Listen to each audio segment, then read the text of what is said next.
US President Donald Trump began his second term in office by reigniting the trade war with China.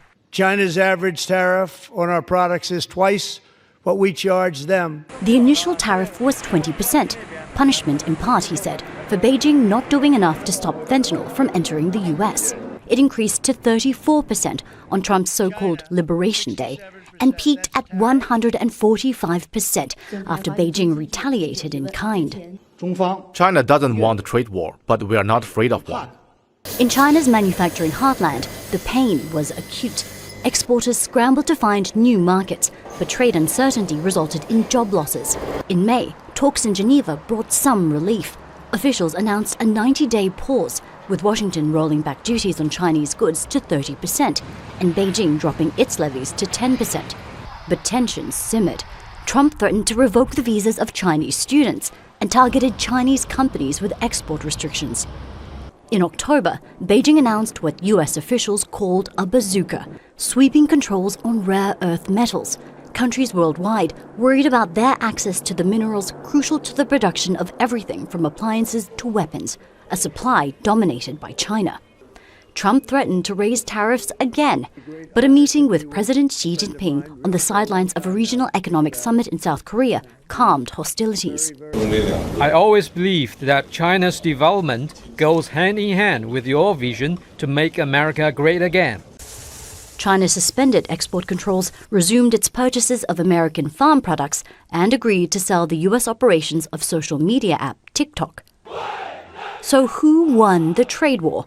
Some say President Xi won this round. He refused to yield to Trump's tariffs and showed a willingness to weaponize the world's dependency on rare earths. The United States has not figured out that it cannot just simply dominate China. Relations have stabilized, but 2026 may bring more turbulence. Donald Trump is expected to visit Beijing in April, but those plans could be derailed by disagreements about US support for Taiwan and what Washington says are unfair economic practices. The trade war may be on hold, but the rivalry between the superpowers is still strong. Katrina Yu, Al Jazeera, Beijing. Zichen Wang is Research Fellow at the Center for China and Globalization, and you're joining us, sir, from Beijing. So after almost a year of Trump's second term, I want to ask you a question that was raised by our correspondent in her report. How does China assess its trade war with the U.S.? Does it feel that it is winning or has won? Well, thanks for having me. Glad to join you from Beijing.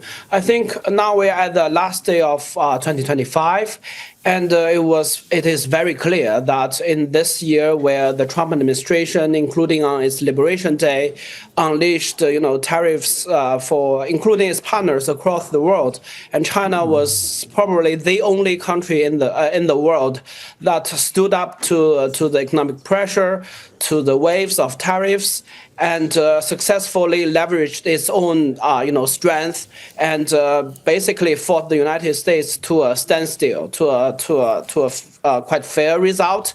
And China, the Chinese officials, its people didn't go to Washington to drop on their knees and beg President Trump for a deal or something. So yes, at the end of the 2025, I think China emerged, and the Chinese people generally share this feeling that it didn't lose in any economic trade war, and China safeguarded and stood firm on its dignity. The U.S. is the biggest economy in the world, so when they flex their economic muscle, as you said, most countries have to fold. China didn't. China is the second biggest economy in the world. What would you say China's main leverage is? Well, I think from just as your report showed, that China basically utilized its strengths in rare earths and in its related industries, which is crucial for U.S. manufacturing, for its industrial military complex. And secondly, I think Beijing made preparations because in the first Trump administration, which is around 2017, 2018, if you compare the Chinese exports, the U.S. as a direct destination of Chinese exports, it has slumped. So during these years, and China basically diversified its export destinations and also made many investments into strategic industries. So China prepared itself, and I think thirdly, it's the sense of patriotism of not needing kowtowing to a foreign power. So there is a strong will here. So if I have to summarize, I think these three things count a lot.